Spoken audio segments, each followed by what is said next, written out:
Hello everyone, welcome to my channel. तो आज आप पढ़ोगे ऑक्सीडेशन एंड रिडक्शन रिएक्शन। ठीक है, तो ये जो आपका चैप्टर है केमिकल रिएक्शन एजुकेशन, उसका पार्ट 3 है और जिसमें आपको पढ़ना है ऑक्सीडेशन एंड रिडक्शन रिएक्शन और क्या क्या इफेक्ट्स होते हैं ऑक्सीडेशन एंड रिडक्शन रिएक्शन के। ठीक है, तो चलिए हम पढ़ना स्टार्ट करते हैं। तो इसको मैं इरेज कर देती हूँ।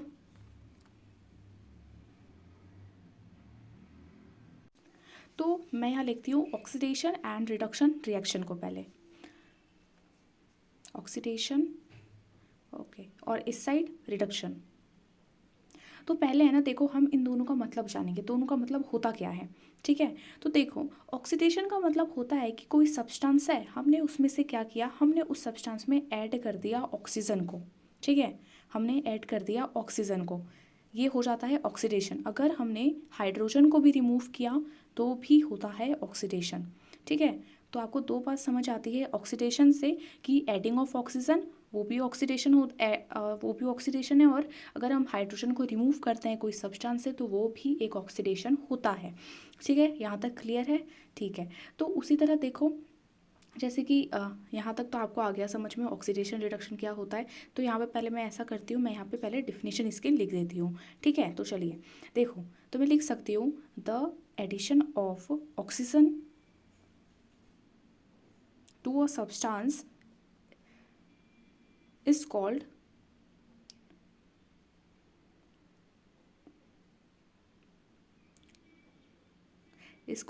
ऑक्सीडेशन।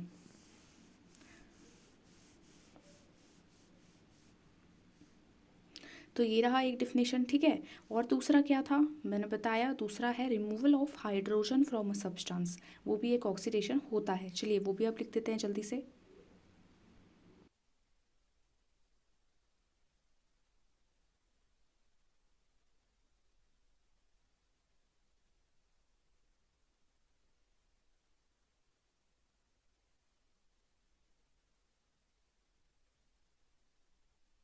तो यहाँ पे देखो द रिमूवल ऑफ हाइड्रोजन, अगर कोई सब्सटेंस में है ना हमने हाइड्रोजन को रिमूव किया है तो क्या होता है कि हाँ वहाँ पे भी ऑक्सीडेशन होता है। अगर हमने कोई सब्सटेंस में एडिशन किया है ऑक्सीजन को, ठीक है, यानी ऑक्सीजन को ऐड किया है कोई सब्सटेंस में, फिर भी ऑक्सीडेशन होता है।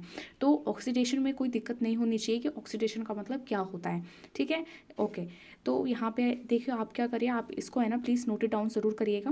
अब हम रिडक्शन की बात करते हैं। देखो ये भी बहुत सिंपल है, इसका अपोजिट है ये, कह सकते हो आप। यहाँ पे क्या होता है, यहाँ पे होता है अगर हमने कोई भी सब्सटेंस में, ठीक है ना, ये देखो बिल्कुल अपोजिट है। अगर हमने कोई भी सब्सटेंस में क्या किया, अगर हमने कोई सब्सटेंस में हाइड्रोजन को ऐड किया, ठीक है, अगर हमने कोई सब्सटेंस में हाइड्रोजन को ऐड किया या फिर ऑक्सीजन को रिमूव किया तो रिडक्शन होता है। ये जस्ट इसका अपोजिट है, वहाँ पे एडिशन कर रहे थे ऑक्सीजन को और यहाँ पे ये।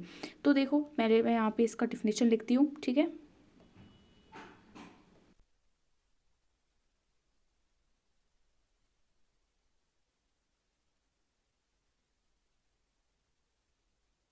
तो मैंने यहाँ पे लिखा है अगर हमने कोई सब्सटेंस में हाइड्रोजन को ऐड किया मतलब रिडक्शन हो गया।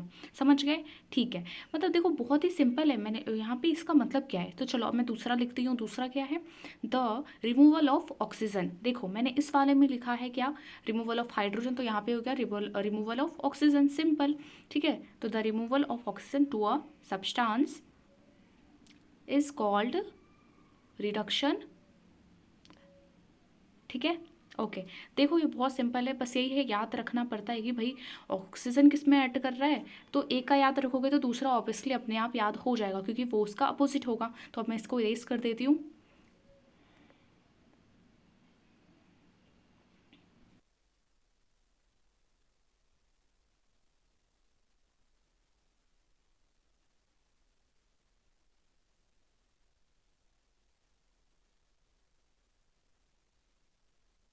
तो अब बहुत इंपॉर्टेंट चीज़ है, कुछ टर्म्स जाननी है, ऑक्साइडाइजिंग एजेंट और रिड्यूसिंग एजेंट क्या होता है।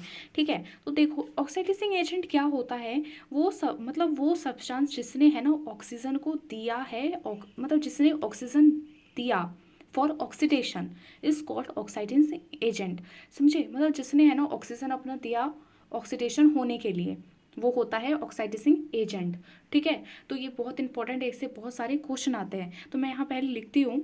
ठीक है,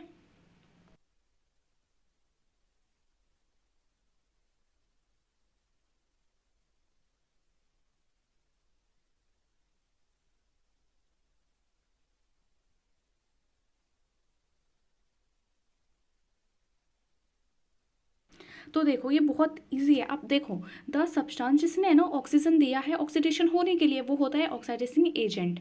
ठीक है, तो वो होता है ऑक्सीडाइजिंग एजेंट। अब देखो उसी तरह एक रिड्यूसिंग एजेंट भी होता है, यहाँ पे आप साइड में देख सकते हो, है ना। तो चलो अब तो आ गया होगा ऑक्सीडाइजिंग एजेंट समझ में। तो लेकिन आपको ये बात पता है कि नहीं, ऑक्सीडेशन में एक तो ऑक्सीजन ऐड होता है, दूसरा हाइड्रोजन रिमूव होता है, तो उसका भी डिफिनेशन होगा। हाँ यस करेक्ट, वो भी होगा। So the substance which remove, ठीक है, the substance which remove hydrogen, वो सब्सटेंस जो है ना हाइड्रोजन को रिमूव करता है, वो सब्सटेंस भी होता है ऑक्सीडाइजिंग एजेंट। तो क्वेश्चन में एक रिएक्शन दिया रहेगा, तो आपको पूछा जाएगा कि वहाँ पे ऑक्सीडाइजिंग एजेंट कौन है और रिड्यूसिंग एजेंट कौन है। तो ये टर्म्स आपको जाननी है और याद रखनी है बिल्कुल, ठीक है। यहाँ पे देखो क्या है, मैं फिर से बताती हूँ, यानी जो सब्सटेंस है ना ऑक्सीडेशन होने के लिए ऑक्सीजन दे रहा है, वो होता है ऑक्सीडाइजिंग एजेंट। दूसरा जो सब्सटेंस रिमूव कर रहा है हाइड्रोजन को, वो भी होता है ऑक्सीडाइजिंग एजेंट। ठीक है, क्लियर। तो जैसे देखो रिड्यूसिंग एजेंट, देखो ये है ना इसका अपोजिट होता है, आपको ये बात पता है, ठीक है, ये अपोजिट होता है। यहाँ पे क्या होता है आपको पता है, हाइड्रोजन ऐड और ऑक्सीजन को रिमूव करना होता है, यानी रिडक्शन होता है अगर हमने ये किया तो। उसी तरह इसमें क्या होता है, ऑक्सीजन ऐड और हाइड्रोजन रिमूव, ठीक है, ये बात आपको पता थी। तो यहाँ पे देखो मैं रिड्यूसिंग एजेंट में ये लिख सकती हूँ, मतलब वो सब्सटेंस जो है ना यहाँ पे हाइड्रोजन देता है, वो सब्सटेंस जो हाइड्रोजन देता है रिडक्शन होने के लिए, वो होता है रिड्यूसिंग एजेंट। सिंपल है, वहाँ पे ऑक्सीजन दे रहा था, यहाँ पे देखो वहाँ पे ऑक्सीजन दे रहा था, यहाँ पे क्या दे रहा है, हाइड्रोजन दे रहा है, करेक्ट। तो यहाँ पे यही होता है। और तो मैं यहाँ पे क्या करती हूँ, मैं यहाँ पे पहले इसका डिफिनेशन लिख देती हूँ।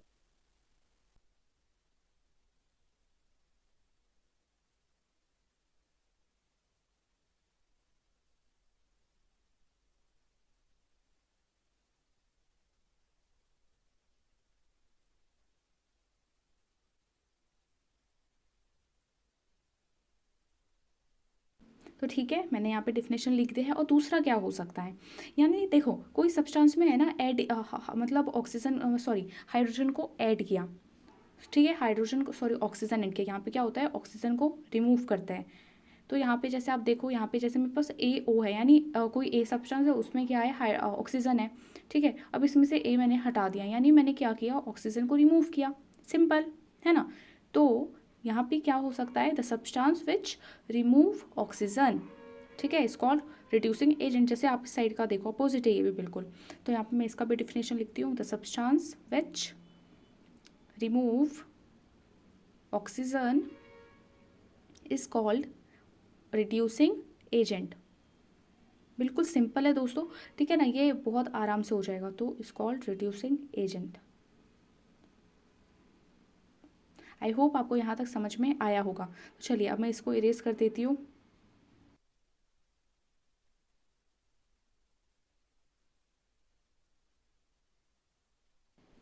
तो अब देखिए ऑक्सीडेशन, ठीक है ना, तो यहाँ पे ऑक्सीडेशन एंड सॉरी यहाँ पे ऑक्सीडेशन एंड रिडक्शन। तो अब हम बात करते हैं रिडॉक्स रिएक्शन क्या होता है। तो देखो वो रिएक्शन जिसमें है ना ये दोनों है ना साथ साथ हो रहे हैं, तो वो होता है रिडॉक्स रिएक्शन, ठीक है, ये होता है रिडॉक्स। तो मैं यहाँ लिख सकती हूँ, the oxidation and reduction reaction are also called redox reaction, ठीक है। तो यही होता है, are also called redox reaction, ठीक है। तो रिडॉक्स रिएक्शन यही होता है, यानी ऑक्सीडेशन और रिडक्शन क्या हो रहा है, साथ साथ हो रहा है कोई रिएक्शन में, तो वो होता है रिडॉक्स रिएक्शन। तो चलिए अब देखो सबसे इंपॉर्टेंट कि हम एग्जाम्पल लिखें, क्योंकि एग्जाम्पल हमें पता है कितना इंपॉर्टेंट होता है ना, राइट। तो देखो जैसे मैंने लिया है कॉपर ऑक्साइड, कॉपर ऑक्साइड को ऐड रिएक्शन किससे करवाया, हाइड्रोजन से, इसमें हाइड्रोजन ऐड किया, अब इसमें हीट मैंने पास की, मतलब हीट डाली, ठीक है। तो यहाँ पे हीट, तो क्या फॉर्म होता है, तो फॉर्म होता है कॉपर एंड वाटर। तो अब यहाँ बहुत ध्यान से सुनना, ठीक है, ये क्वेश्चन बहुत आता है कि यहाँ पे रिड्यूसिंग एजेंट क्या है, ये सब क्या है। तो आप देखो कॉपर ऑक्साइड और यहाँ पे है कॉपर, ठीक है, कॉपर ऑक्साइड कॉपर में तब्दील हो चुका है, यानी ऑक्सीजन देखो इसमें आपको लग रहा होगा भाई रिमूव हुआ है, तो यहाँ पे हम लिख सकते हैं रिमूवल ऑफ ऑक्सीजन, है ना। तो रिमूवल ऑफ ऑक्सीजन क्या होता है भाई, रिडक्शन होता है, राइट। तो वो होता है रिडक्शन। ओके, तो और देखो यहाँ पे आ गया आपको समझ में, ठीक है। अब आप देख सकते हो यहाँ पे है ना हाइड्रोजन है, और यहाँ पे देखो वाटर, हाइड्रोजन में ऐड हो गया ऑक्सीजन, इसको मैं सही कर देती हूँ, ठीक है। हाइड्रोजन में ऐड हो गया ऑक्सीजन, तो यहाँ पे क्या हुआ है, एडिशन ऑफ ऑक्सीजन, है ना। देखो ऑक्सीजन यहाँ ऐड हुआ है, तो मैं लिख देती हूँ एडिशन ऑफ ऑक्सीजन। और एडिशन ऑफ ऑक्सीजन क्या होता है आपको पता है, यानी ऑक्सीडेशन होता है। तो ये है रिडॉक्स रिएक्शन, जहाँ पे ऑक्सीडेशन एंड ये सब साथ साथ हो रहे हैं दोनों, करेक्ट, ओके। तो अब बहुत इंपॉर्टेंट चीज़ आपको बताती हूँ। देखो अगर मैं आपसे पूछूँ यहाँ पे ऑक्साइडाइजिंग एजेंट क्या कौन है, ठीक है, तो आप क्या बताओगे इसका आंसर, ठीक है। अगर आपको पता है तो प्लीज़ आप कमेंट सेक्शन में ज़रूर लिखना। तो यहाँ पे ऑक्साइडाइजिंग एजेंट देख सकते हो, यहाँ पे कॉपर ऑक्साइड है, ठीक है। अब यहाँ पे H2O फॉर्म हो गया, आप जानते हो यहाँ पे यहाँ पे H2O है, पहले H2 था, अब देखो H2O यानी ऑक्सीजन ऐड किया तब इसने वाटर का फॉर्म ले लिया, है ना। तो आप यहाँ पे देखो ऑक्सीजन इसमें ऐड हुआ हाइड्रोजन में, और ऑक्सीजन यहाँ पे किसके पास था, कॉपर ऑक्साइड के पास था, और किसके पास गया, H2O मतलब हाइड्रोजन के पास गया, तब वो फॉर्म हुआ ना वाटर, है ना, तब फॉर्म हो गया वाटर। तो यहाँ पे दिया किसने, कॉपर ऑक्साइड ने दिया, कॉपर ऑक्साइड किसने दिया, कॉपर ऑक्साइड ने दिया। तो यहाँ पे ऑक्साइडाइजिंग एजेंट क्या है, कॉपर ऑक्साइड है, सिंपल है बहुत, है ना, क्योंकि डिफिनेशन में अभी लिखा था, है ना। तो अगर आपसे मैं फिर से पूछूं कि यहाँ पे है ना रिड्यूसिंग एजेंट कौन है, सॉरी यहाँ पे रिड्यूस्ड सब्सटेंस कौन है ना, यानी कौन सा सब्सटेंस रिड्यूस्ड हुआ है, यानी देने, देखो देने की बात नहीं हो रही, यहाँ पे रिड्यूस्ड हुआ कौन है, तो आपको पता है रिड्यूस्ड क्या होता है ना। तो यहाँ पे रिड्यूस्ड कौन हुआ है, तो अगर आपको ये भी आता है तो कमेंट में लिख के ज़रूर बताना। तो यहाँ पे आप देख सकते हो रिड्यूस्ड कौन हो सकता है यहाँ पे, क्योंकि देखो रिड्यूस्ड, देखो जैसे कि यहाँ पे बात होती है कि कॉपर ऑक्साइड यहाँ पे रिड्यूस्ड हुआ है, क्यों हुआ है, क्योंकि आपको पता है रिड्यूस्ड क्या होता है, हाइड्रोजन को ऐड करना या ऑक्सीजन को रिमूव करना। तो यहाँ पे कॉपर ऑक्साइड ने क्या किया, ऑक्सीजन को रिमूव किया है ना, रिमूव किया है। तो यहाँ पे रिड्यूस्ड कौन हुआ, रिड्यूस्ड हुआ कॉपर ऑक्साइड, ठीक है। रिड्यूस्ड भी यहाँ पे कौन हुआ, कॉपर ऑक्साइड हो गया। देखो ये भी बहुत सिंपल है, थोड़ा सा डीपली दिमाग लगाओ, इतना डीपली। तो फिर से अब आप यहाँ पे ये बताओ, यहाँ पे कौन सा सब्सटेंस है जो कि ऑक्साइड हुआ है, ठीक है। तो ऑक्साइड सब्सटेंस कौन है ये आपको बताना है, ये भी कमेंट में आप बता सकते हो अगर आपको आता है तो ये भी बहुत सिंपल है। तो यहाँ पे क्या है कि देखो यहाँ पे सब्सटेंस ऑक्साइड हुआ है, तो यहाँ पे देखो हाइड्रोजन हुआ है, क्यों हुआ है, ये देखो हाइड्रोजन से क्या हुआ, मतलब हाइड्रोजन से क्या हुआ, वाटर फॉर्म हो गया, यानी उसमें ऑक्सीजन ऐड हो गई, है ना। और आपको पता है एडिशन ऑफ ऑक्सीजन क्या होता है, और वहाँ पे तो oxidation, sorry addition of oxygen होने का मतलब ऑक्सीडेशन हुआ है। तो यहाँ पे ऑक्साइज्ड सब्सटेंस है हाइड्रोजन, तो यहाँ पे मैंने लिख दिया हाइड्रोजन, ओके। तो जैसे कि अब हम और एग्जांपल लेते हैं, तो मैंने यहाँ पे लिया है हाइड्रोजन सल्फाइड, ठीक है, हाइड्रोजन सल्फाइड है ये, तो मैं यहाँ लिख देती हूँ HYDROGEN सल्फाइड,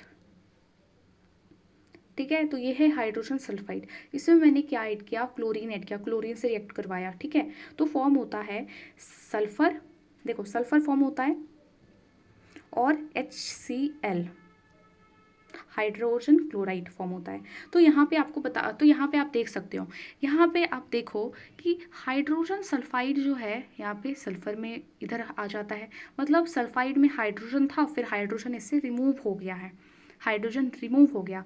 तो आपको पता है रिमूव ऑफ हाइड्रोजन क्या होता है, रिड्यूशन होता है। तो यहाँ पे मैं लिखती हूँ रिमूवल ऑफ हाइड्रोजन क्या होता है, वो होता है ऑक्सीडेशन, सॉरी गलती से बोल दिया मैंने, तो रिमूवल ऑफ हाइड्रोजन क्या होता है, ऑक्सीडेशन होता है, ठीक है। तो ये क्लियर हो गया। और देखो यहाँ पे क्लोरीन है, यहाँ पे क्लोरीन, यहाँ पे HCl, यहाँ पे आप देखो हाइड्रोजन ऐड हुआ है क्लोरीन में, है ना, हाइड्रोजन ऐड हुआ क्लोरीन में।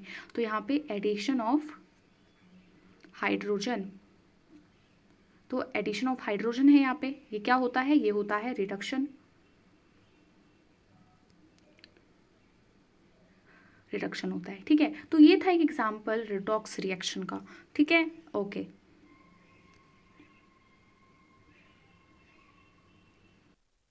तो अब effects of oxidation and reduction reaction के क्या क्या इफ़ेक्ट्स होते हैं वो भी हमारी डेली लाइफ में, यानी जो हमारा एवरीडे लाइफ में जो हमारे आसपास में होता है, कौन कौन से इफ़ेक्ट्स हैं ऑक्सीडेशन एंड रिडक्शन रिएक्शन के, तो वो हम देखेंगे। ठीक है, तो देखो हमें है ना अ, अ, हम तो यहाँ पे जैसे कि effects of oxidation and reduction reaction के देखने हैं, तो है ना आपको दो पढ़ने हैं। ठीक है, दो मतलब डेली लाइफ में जो ऑब्जर्व किए जाते हैं वो टू कॉमन इफेक्ट्स है। तो एक होता है कोरोजन ऑफ मेटल्स। ठीक है, तो एक कोरोजन ऑफ मेटल्स लिख देती हूँ मैं यहाँ पे, CORRO, ऐसा ही कोरोजन ऑफ मेटल्स। दूसरा होता है rancidity of food, rancidity of food. तो ये तो कोरोसन ऑफ मेटल्स देखिए क्या होता, सॉरी कोरोसन क्या होता है, तो देखो कोरोसन एक प्रोसेस होता है जिसमें मेटल्स होते हैं ना वो धीरे धीरे इटन अप होते हैं ग्रेजुअली, बहुत धीरे धीरे, by the action of air and moisture, इनकी वजह से होता है। ये बात बहुत कॉमन है, आपको ये बात पता होनी चाहिए, छोटे क्लासेस में हमने बहुत पढ़ाई है, राइट। तो देखो कोरोसन आपने देखा होगा आयरन के ऊपर, इन सब के ऊपर क्या होता है कि अगर पानी हवा के कांटेक्ट में बहुत देर तक रहता है, यानी कि बहुत स्लो प्रोसेस है, ठीक है, बहुत स्लो प्रोसेस है, तो बहुत टाइम तक रहने के बाद क्या होता है कि उसमें ना रस्ट लग जाती है, एक ब्राउन ब्राउन एक लेयर होती है ना, वो लग जाता है। ये आपको ये बात पता है, आपने देखा भी होगा बहुत। तो ये होता है कोरोजन, तो इसी को हम बोलते हैं कोरोजन। ठीक है, तो ये डिफिनेशन जो मैंने लिखा है आप इसको नोट डाउन ज़रूर कर लीजिएगा। ठीक है, अब यहाँ पे इंपॉर्टेंट है ये नहीं कि सिर्फ एयर मॉइस्चर, ठीक है, इसमें क्या होता है कि जो इटन अप होता है मेटल्स धीरे धीरे, वो एयर मॉइस्चर तो होते ही है, साथ साथ है ना अगर कोई मेटल, कोई अगर केमिकल जैसे कि एसिड अगर उनके सरफेस पे लग जाता है तो भी क्या होता है कि रस्ट फॉर्म हो जाती है, तो भी क्या होता है वो धीरे धीरे ग्रेजुअली इटन अप होते हैं। ठीक है, तो जैसे कि रस्टिंग ऑफ आयरन, ठीक है, तो rusting of iron is most common